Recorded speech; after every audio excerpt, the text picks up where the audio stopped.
Yet he is handsomer than all the princes in Disney. Nicholas Wilde, you are under arrest.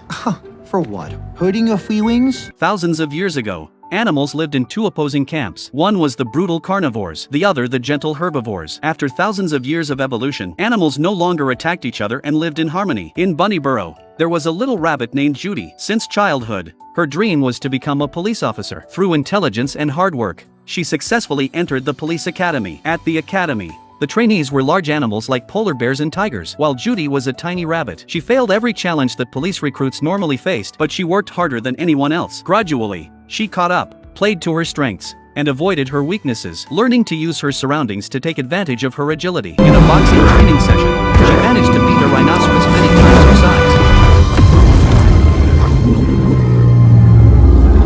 In the end, Judy became the first rabbit police officer. Her parents were happy yet worried, since rabbits are too small and weak, and being a cop is too dangerous. Moreover, Judy, who had never left Bunnyborough, was going to work 300 kilometers away in Zootopia. Soon, the train arrived. After saying goodbye to her parents, Judy set off on her journey to Zootopia. It was also the first time Judy saw what Zootopia looked like. Grand, spectacular, and beautiful. The city had 4 main districts: through Sahara Square's desert, into Tundratown covered in snow and ice year-round, crossing Tundratown into the lush rainforest district, and finally the train stopped in Savannah Central, the core area of the city. Since the police station didn't provide housing, Judy rented a tiny apartment. It was small, but she loved it. The next day, Judy arrived at the precinct early and began her first day as an officer. Her colleagues were all big and strong: lions, tigers, polar bears, while Judy's petite frame made her stand out like a sore thumb. The chief was a tall, imposing African buffalo with an extraordinary presence. He started assigning that day's tasks. Recently, there had been 14 animal disappearances in the city, and all officers were given assignments. The chief had a bias against the little rabbit officer, so he assigned her to be a traffic control aide, gave her the lowest-end tricycle, and ordered her to hand out 100 tickets before noon. Feeling looked down on,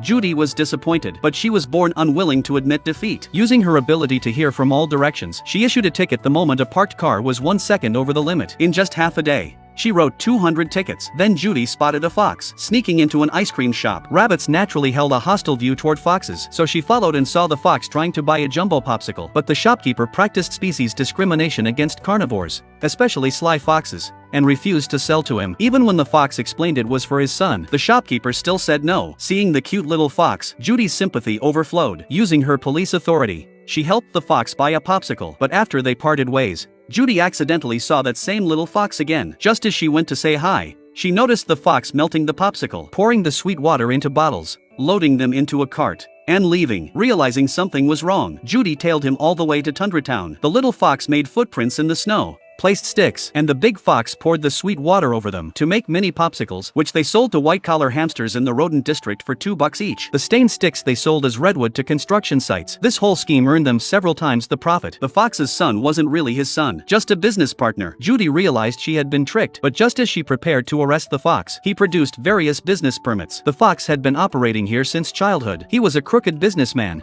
but he had never broken the law. Judy couldn't do anything to him, and was even lectured, mocked that she would never be a real cop. Her first day on the job was absolutely terrible. It was nothing like what she had imagined. Judy couldn't eat or sleep, and could only hope tomorrow would be better. But the next day's work was even worse, because her ticketing was too ordinary. She became someone citizens disliked. Just as Judy felt down, a weasel robbed a store. Judy took off her traffic vest and excitedly gave chase. The weasel was extremely cunning, seeing the rabbit officer relentless. He ran straight into the small rodent district. Judy slid into the district after him. In the small animal zone, they were unusually huge. The weasel didn't care about anyone's safety, kicking over houses while escaping. Luckily, Judy reacted quickly and restored the collapsing house to its original state. But the delay let the weasel get farther away. Still, Judy was the top graduate of her class. A mere weasel was no problem. She cut through a shortcut and intercepted him. Seeing trouble, the weasel kicked a donut decoration into the street. It was about to hit and kill a mouse, but Judy acted in time and saved her life. Unbeknownst to her, this act would earn her help in solving the case later on,